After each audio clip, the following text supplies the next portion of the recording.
The light swallowed me whole, not like fire, not like drowning, but like being erased stroke by stroke from a page, my body smudged into nothing. I thought this was the end. The engine had chosen silence over survival. My lungs fought for air, but there was no air, no lungs, just the sensation of unraveling. I opened my mouth to scream, and the sound tore free only to vanish before it reached my ears. The world broke apart in white static, and then, impossibly, there was silence. I hit something that wasn't ground. My knees buckled, but there was no pain, no texture. I was standing in a place that wasn't a place, a blank canvas stretched in every direction, pure white with fissures of black running across it like veins in porcelain. There was no motel, no neon sign, no ash, no rules to cling to. Just me and the emptiness that felt less like absence and more like a pause, a waiting breath between words.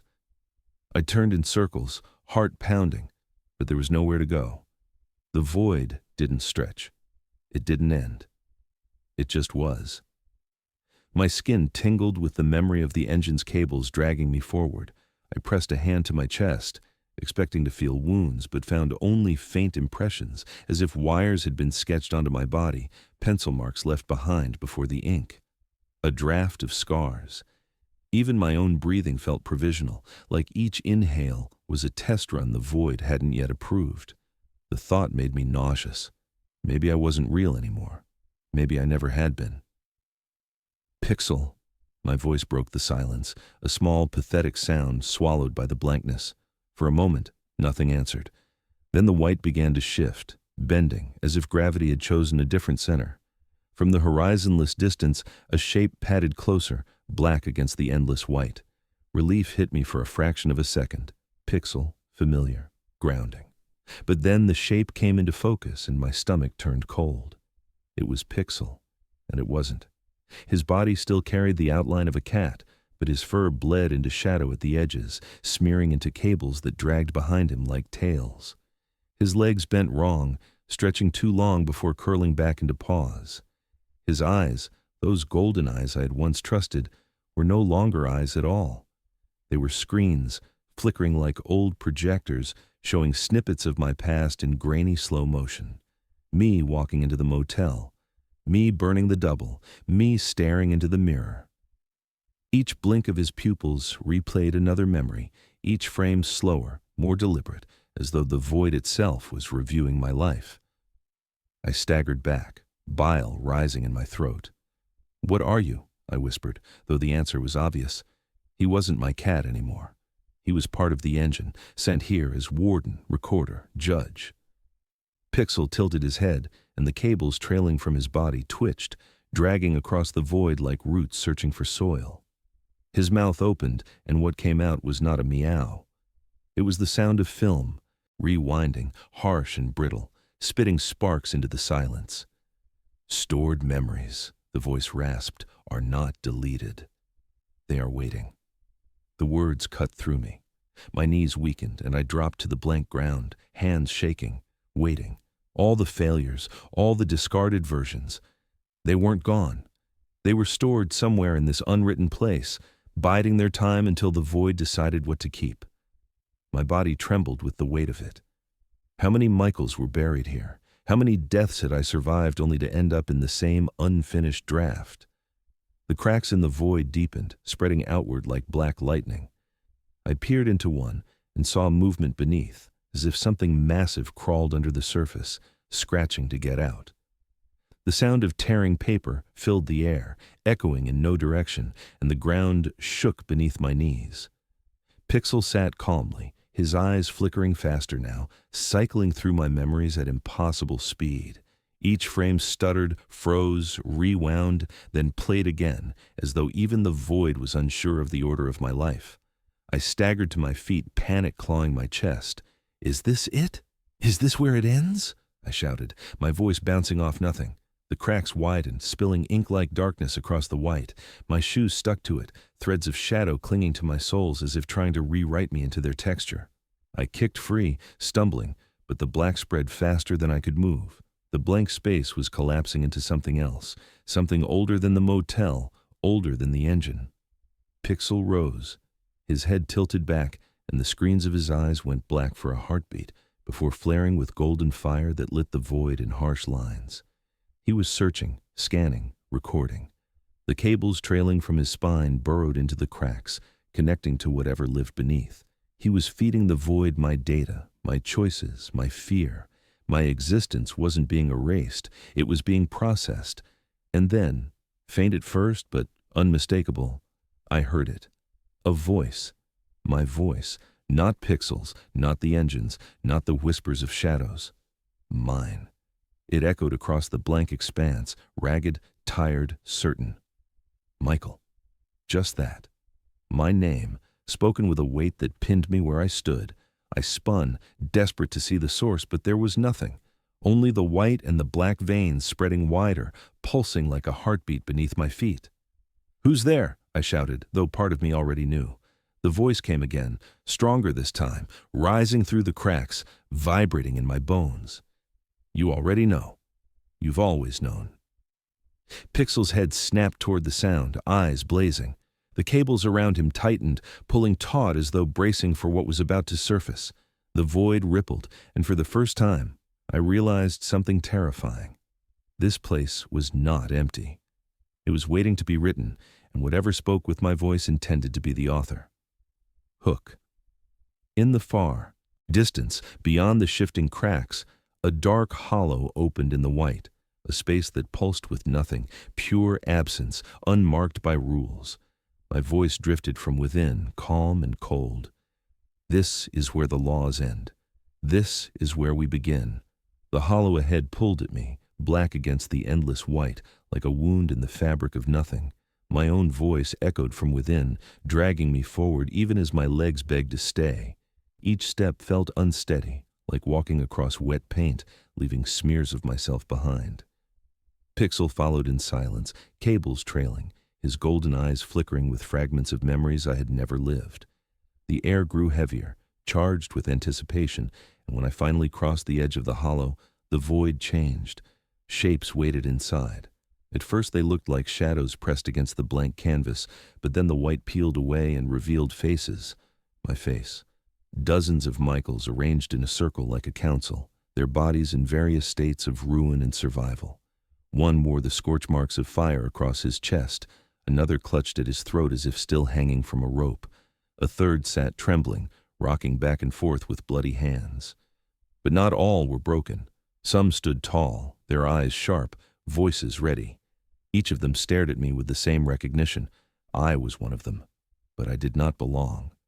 They began to speak, overlapping, drowning each other out. He burned me.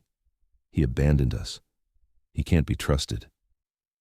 Their words carried the bitterness of betrayal, and I felt my own stomach knot.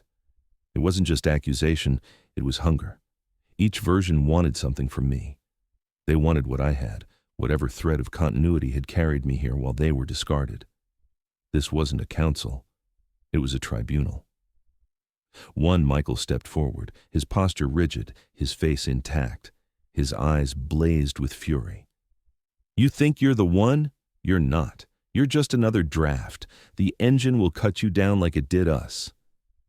His voice was too strong, too certain, and I hated him for it, because a part of me believed him. Another Michael limped forward, coughing blood into his palm. "Number, he can end it. He can stop the rewriting." His voice cracked with desperation, and he looked at me with something like hope. Their disagreement rippled through the others, and soon the circle fractured into arguments, voices clashing in a storm of accusation and pleading. Pixel stepped between us, his body stretched taller, cables writhing around his legs like leashes. His golden eyes swept across the versions, recording each of them with the same cold precision he used on me. The circle quieted under his gaze, but the silence was fragile, straining at the edges. Pixel didn't speak. He didn't need to. His presence alone was enough to remind them, and me, that the rewrite was still in progress and a decision was coming. Then something shifted. The air thickened, pressing down on me, and a figure detached itself from the circle. My breath froze in my chest. It wasn't scarred, broken, or trembling. It was whole. Perfect. The man walked with my stride, his features an exact mirror, his eyes alive with cold fire. He stopped just inches from me, and when he spoke, my stomach turned to stone. "This one doesn't belong. He's the counterfeit. I'm the true Michael." The others murmured, heads tilting toward him as though his claim carried weight. Some nodded, others growled in protest, but all eyes turned to me, waiting to see if I could deny it. My throat tightened. I opened my mouth to speak, but he cut me off with a smile that was my smile, sharpened to cruelty. "Tell me, do you even remember the first draft? The original question mark? Or are you just the engine's puppet dancing through rules you don't understand?" The silence stretched, heavy and suffocating. My heartbeat pounded so loudly it felt like it echoed across the void. I wanted to say something, anything to defend myself, but the truth lodged like glass in my throat. I didn't know if I was real. I didn't know if I was anything more than the next disposable Michael Brennan waiting his turn to fail. Pixel moved closer, his tail brushing across the ground, cables tightening with tension. His golden eyes narrowed, flickering between me and the double who claimed to be the true one. For the first time, I saw something close to anticipation in him, as though this was the moment the rewrite had been designed for all along. Hook. My double leaned in, his breath cold against my ear, and whispered words that hollowed me out. "You're not even Michael Brennan. You're just the shadow we left behind." The moment my double whispered those words, the void trembled. The fissures in the white floor widened, splitting outward in jagged lines. The Council of Michaels pulled back, forming a broken ring around me, their hollow eyes gleaming with accusation. A noise rose from beneath the cracks, a grinding rumble like gears turning through stone. Suddenly, the space reassembled itself, white walls folding upward, shaping into pillars, benches, a ceiling. In seconds, I was no longer in the hollow. I was standing in a courtroom carved out of the void, a stage for judgment that had always been waiting. The benches filled with versions of me, each one scarred, burned, fragmented. They sat like jurors, whispering among themselves, their voices blending into a drone that carried the rhythm of my name. At the center, a raised dais formed from shadow, and Pixel leapt onto it with mechanical grace. He towered taller now, cables spreading like wings across the chamber, golden eyes glaring down like twin spotlights. The tribunal had its judge. I had no counsel, only guilt. A voice boomed across the chamber, metallic and final. "Begin the trial." The sound came from everywhere and nowhere, vibrating in my bones. Screens flickered into existence along the walls, rectangular, voids that flared to life with images from my past. I saw myself in the motel lobby, signing the agreement, my hand shaking as I scrawled my name. I saw myself ignoring the rules, answering knocks, staring into mirrors, burning my double. But none of it played straight. Each scene was warped, stretched, falsified. In one, I struck Pixel, though I had never touched him before the rewrite. In another, I laughed as the little girl in the white dress screamed. My memories were evidence, and they had been rewritten against me. I staggered forward, shaking my head. "That's not what happened. That's not me." My voice echoed thin and pathetic in the chamber. The jurors hissed, some nodding, some jeering, their mouths moving in mockery. My double, the perfect one, stepped to the front row, arms crossed, a satisfied smirk on his face. "It doesn't matter what you think. It matters what the record says." The screens changed again. This time, the images weren't mine. They were moments I had never lived, memories that didn't belong to me. I saw a childhood I didn't remember, a mother whose face blurred each time I tried to focus. I saw myself in a job I never held, walking the same hallways, typing at the same desk day after day. I saw an apartment I had never rented, yet somehow knew the smell of. The chamber spun around me as the evidence piled higher and higher. My identity was collapsing under the weight of memories that might have been mine in other drafts. "Stop!" I begged, my hands pressed to my skull. "Stop, you're twisting it!" But the trial did not stop. Pixel's mouth opened and his voice thundered through the chamber, amplified, mechanical, merciless. "Subject MB resists memory suppression." The words froze the air in my lungs. They weren't an accusation. They were a report, a note from an experiment. I turned toward Pixel, and for the first time, I saw it clearly. He wasn't just the warden. He was the recorder, the one transmitting every thought, every action, every resistance back to something greater than the engine itself. The jurors roared with approval, their voices blending into one monstrous sound. The screens shifted again, now showing me as a murderer, a traitor, a coward, every action reframed to prove my guilt. My double leaned close, his whisper sharp enough to cut. "See? You're not Michael. You're a glitch, a shadow. That's why they're rewriting you." I tried to speak, but my words faltered against the flood of voices. The chamber grew hotter, the cracks in the walls bleeding ink that seeped toward my feet. I stumbled back against the witness stand that had formed behind me, clutching the edge as though it could anchor me.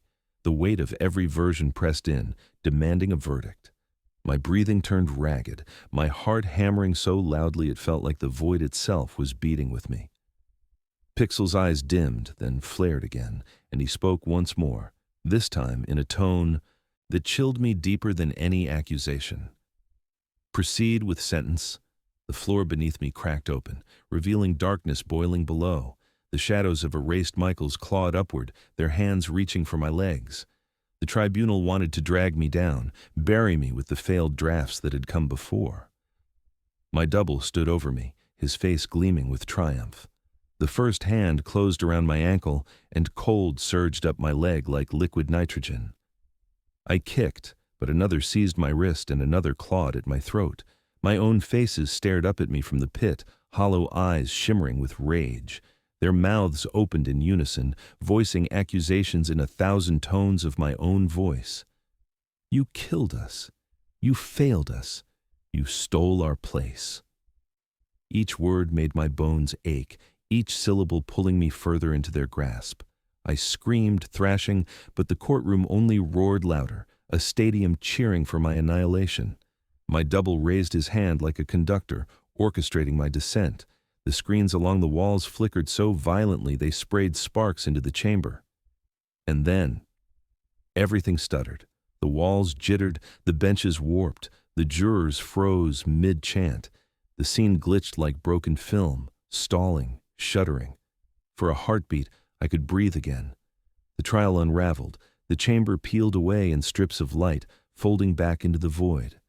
I collapsed onto the blank floor, gasping, the black fissures spreading further beneath me.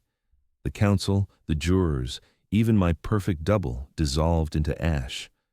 Only Pixel remained, his golden eyes burning, cables twitching with irritation as if the interruption had come from somewhere outside his control. And then I heard it. A voice. My voice. Not Pixel's, not the engine's, not the tribunal's. Mine. Except it wasn't. It was stronger, deeper, free of static. A voice unscarred by rewriting. It rose from the cracks, filling the void with its weight, and when it spoke, the world tilted. "This trial is a lie." I froze, breath shallow, every muscle in my body quaking. The words rang with authority I couldn't muster, certainty I had never felt. And with a sickening realization, I knew why. The voice wasn't an echo of me. It wasn't a memory. It was another Michael, one untouched, unbroken, unedited. And then I realized the words weren't mine at all. They came from deeper in the void. A voice that sounded like me, but stronger, clearer, untouched by rewrite, a voice claiming to be the original Michael Brennan. The voice of the so-called original Michael still rang in my ears when the void shifted again. The cracks widened, spilling shadow that pooled at my feet, and the white surface split into jagged shards. The tribunal was gone. My double had vanished. Only Pixel remained, standing tall in the center of the collapsing space.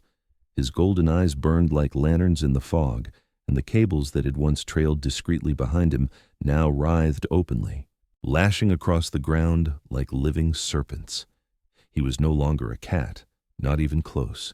His body bent and stretched, bones snapping in silent realignment. His fur melted into shadow, reforming into plates of something metallic, reflective, humming with static. From his back, bundles of wires erupted, fusing with the fissures in the void, drawing power directly from the unseen machinery that pulsed below. His head still held the outline of Pixel, the familiar curve of ears, the narrow muzzle, but even that was distorted, ears sharpened into antennae, jaw elongating like a projector lens. His eyes flickered with 1,000 frames, replaying memories on endless loop. I stumbled back, horror and grief battling in my chest. "Pixel, what are you?" My voice cracked, because I already knew the answer. He was not my companion. He was never mine at all. He was a construct, a sentry, a hybrid of flesh and surveillance built to enforce the rewrite. Pixel's mouth opened. For a moment I expected the usual broken static, the rewinding shriek of corrupted tape. Instead, words spilled out, deliberate and unbroken, spoken in a voice deeper and older than I remembered. "I do not choose a side. I do not serve you. I do not serve them. I serve the rewrite." The declaration shook the chamber, echoing from every fracture in the void. His cables snapped taut, pulling at the ground, feeding the sentence back into the bones of reality. My knees weakened. "So you've been watching me? For them?" The words tasted bitter. Pixel tilted his head, and for a brief instant, I thought I saw sorrow in his eyes. But then the frames shifted. My memories replayed backward, then forward again, dissected and catalogued. His sympathy, if it existed, was only an echo. But then he said something that twisted the ground beneath me. "I was you once." The words hit harder than any accusation. My breath caught, chest tightening. "What?" His cables coiled tighter, straining against invisible weight. I was Subject P, a draft that did not hold, a Michael rewritten into something else. I was not chosen. I was not erased. I was transformed into keeper of the trial. My function, to witness, to archive, to guard until completion. The realization carved through me like glass. Pixel wasn't just a pet twisted by the engine. He had been a version of me, a failure repurposed, condemned to eternal service. His eyes weren't cameras. They were windows into the life I might have lived, the shape I might have become. For a fleeting second, pity overcame the fear. "Pixel, I'm sorry," I whispered, though I didn't know what for. Sorry that he had been rewritten into this. Sorry that I had ever thought of him as mine. Pixel tilted his head again. For a moment the static flickered, and his silhouette shrank, his form wavering, almost cat-like again. But the illusion collapsed as quickly as it came. The cables tightened, his voice rose, and the golden light in his eyes sharpened into blades. "Do not pity me. I am beyond pity. I want only what the rewrite demands." I shuddered. That was the truth of it. Pixel wasn't malicious for the sake of cruelty. He wasn't driven by hunger like the shadows or vengeance like my doubles. He was dangerous because he wanted order. He wanted the process to be finished, no matter what it erased along the way. He wanted completion more than survival, more than identity, more than mercy. The fissures deepened, spreading into the distance. Through the cracks I glimpsed the engine itself, cables writhing like roots, screens blinking with names. The void was collapsing, folding me back toward the machine that had built it. Pixel paced before me like a warden outside a prison cell, his eyes flashing sequences of code instead of memories now. My body ached under his stare, as though my skin were already being rewritten line by line. I clenched my fists, fighting to steady my breath. If you were me once, then you know what this feels like. You know what it means to be trapped, to be rewritten again and again. My words shook, but they were true. "So help me. Don't let them finish this." Pixel stopped. His cables froze mid-twitch. For a heartbeat, silence stretched between us, and I thought I saw hesitation. His eyes flickered, frames skipping, as if some buried memory still resisted suppression. But then his jaw widened, metallic teeth unfolding like shutters, and he spoke with the certainty of a law being passed. "There is no help. There is no choice. There is only the rule." The ground shuddered violently, splitting wider. I stumbled, nearly falling into one of the cracks. Pixel loomed above, his silhouette enormous, his cables stretching into the distance until they disappeared into the void ceiling. His voice deepened into a register that vibrated in my bones, each syllable sealing my fate. And then he spoke a sentence that froze me colder than all the others, a rule I had never read in any notebook, never whispered from any door, never glimpsed in any mirror. His golden eyes narrowed into slits of fire, and the words burned across the chamber like a brand. Rule 0, the original must return. The words echoed like a verdict. Rule 0, the original must return. They bounced across the void, each syllable carving deeper cracks into the white. The ground beneath me fractured, panels of blankness falling away into endless dark. The jurors, the council of broken Michaels, screamed in distorted unison, their bodies flickering like corrupted film. Some clawed at their faces as if trying to hold themselves together. Others staggered forward, their forms already sloughing off into dust. The void was rejecting them, erasing the drafts that had overstayed their place. I stumbled backward, heart pounding as the fissures widened. Ash stormed up from the cracks, swirling into spirals that choked the air. Out of the storm, shapes emerged.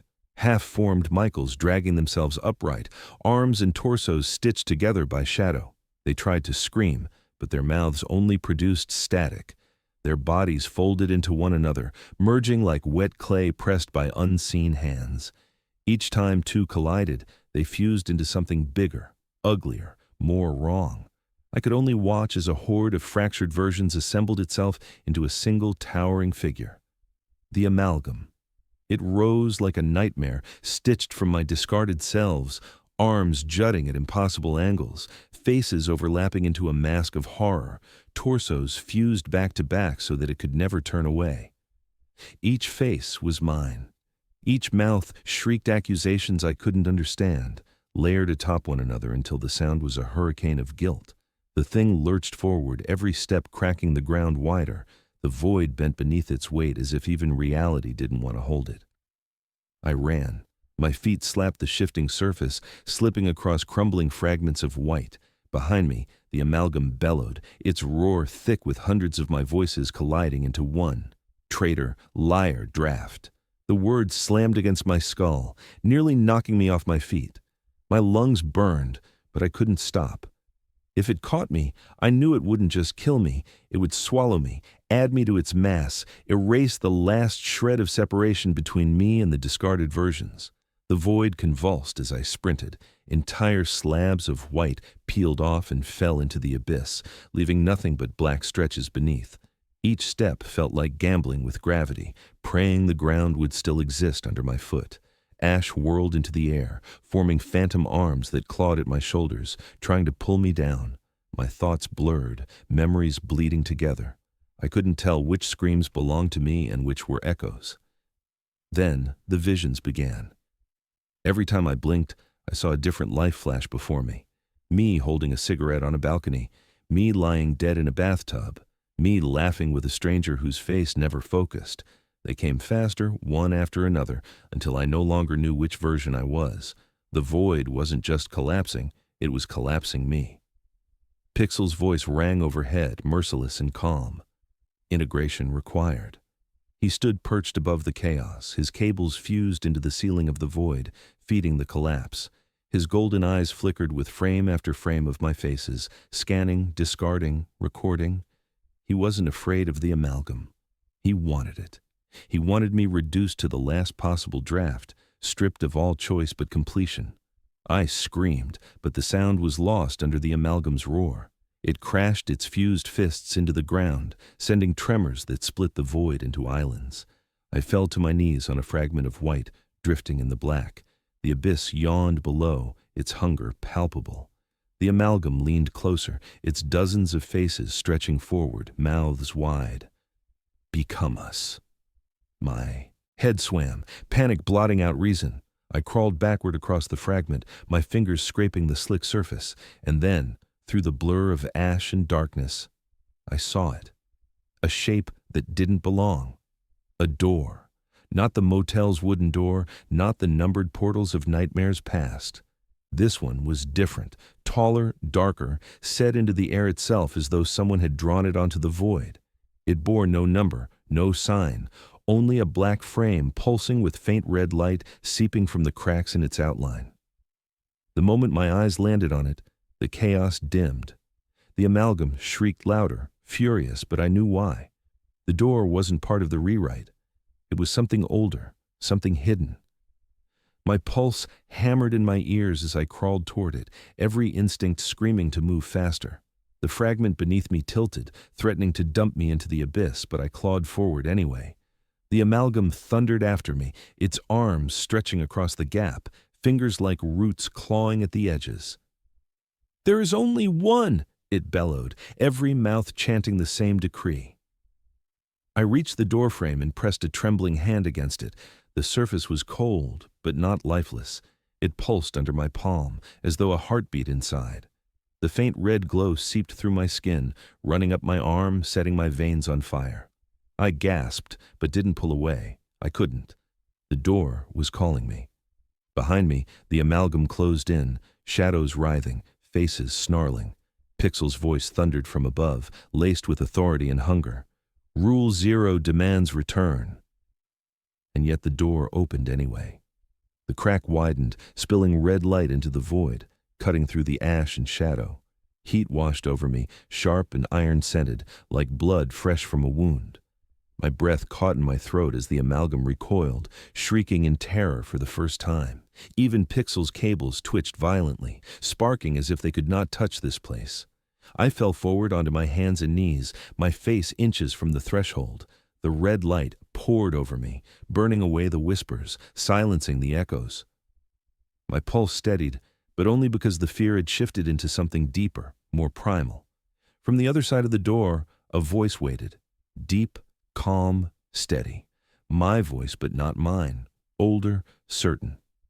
"Finally," it said, vibrating through the marrow of my bones, "you've come back to me." The red light poured from the frame, spilling across the broken void like blood blooming in water. My knees buckled as the heat rolled over me, thick and suffocating, the air sharp with the copper sting of iron. Behind me, the amalgam shrieked, a sound so piercing it rattled my bones, its many faces contorted, collapsing in on themselves, claws scraping the ground in desperation. For the first time, it wasn't roaring in anger, it was afraid. Pixel clung to the collapsing ceiling, its cables twitching in violent spasms. Sparks rained from the points where they pierced. The void surface, his golden eyes blazing with a mixture of hunger and unease. He hissed words through static, his voice fractured like glass breaking. "Door 0, forbidden, anomaly detected." His head jerked, replaying frames of me sprinting, crawling, bleeding, all looping, all distorted. He wasn't in control anymore, and he knew it. I pressed my palms against the doorframe. The surface pulsed like skin over a living thing. Each beat sank into me, aligning with my heartbeat, until I couldn't tell which belonged to me anymore. The glow deepened, burning brighter, washing out the white void, forcing every shadow to recoil. The fissures beneath me widened, swallowing the fragments of ground one by one until only this door stood solid. It was an anchor in the storm. A beginning that existed outside the rewrite. The amalgam made one last lunge, its mass surging forward like a tidal wave of broken selves. Dozens of hands reached for me, mouths stretched wide, chanting the mantra of the rule. There is only one, there is only one. The air vibrated with their fury, my skull splitting under the sound. I braced for impact, but the red light burst outward in a violent wave, striking the amalgam mid-charge. The creature convulsed, shrieking as its bodies disintegrated, each face peeling into ash, each scream dissolving into silence. In seconds, the monster was gone, nothing left but smoke curling into the dark. I staggered to my feet, breath ragged, my hand still rested on the frame, and the light seeped deeper into me, filling my veins with molten fire. Every beat of my heart echoed with a voice I didn't recognize, a voice that wasn't mine but carried the same timbre, the same weight. It whispered from behind the door, patient and steady. "Come through. It's time."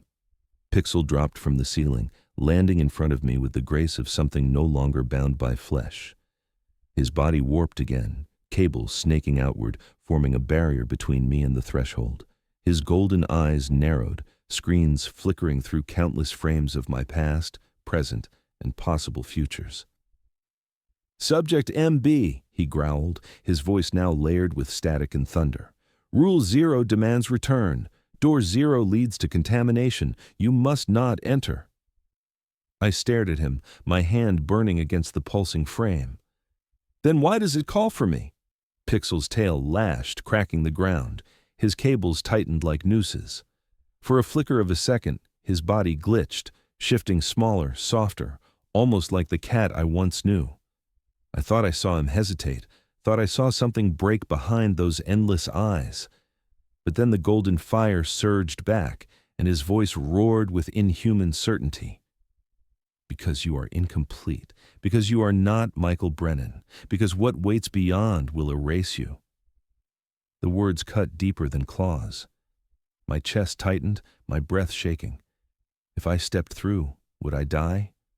Or worse, would I vanish into another draft, overwritten once more? My legs trembled.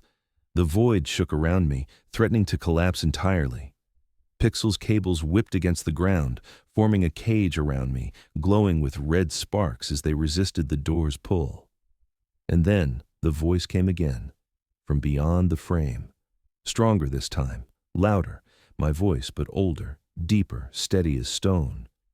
"You've lingered long enough. Stop running from yourself. Step through. Let me end this." The sound broke the cage. Pixel recoiled, his cables snapping like torn wires. He howled, static spraying from his mouth, as though the command had burned straight through him. His golden eyes flickered wildly, frames shattering into nonsense. For the first time since the motel, he looked less like a warden, less like a sentinel, and more like a prisoner bound to chains he couldn't break. The door widened, its red light spilling brighter, washing the void in violent glow. I couldn't see what was on the other side, only shifting shadows, outlines of something vast. But the heat, the certainty, the weight of it, pressed into me like truth carved into bone. I knew without understanding how that beyond this door was the first draft, the one untouched by engine, the one that had started it all. My knees shook, my mind screamed to pull away, but my hand held fast, my body dragged forward as though the decision had already been made. Pixel threw himself in front of me one last time, his body a snarl of cables and shadows, his eyes wide with desperate fury. "Integration is survival," he bellowed, his voice cracking. "Step through and everything ends." But I no longer believed him. I pushed forward, my body seared with fire as I crossed the threshold, the red light swallowing me whole. The void collapsed behind me, Amalgam's ash scattering into silence, Pixel's roar cutting off like a tape sliced in half. For a moment there was only heat, blinding and eternal. And then a hand caught mine. Not claws, not cables. A hand, warm, human, steady. I lifted my gaze into the red storm, and through the haze, a figure took shape. My figure, my face, my voice, speaking in calm finality. "Finally, you've come back to me."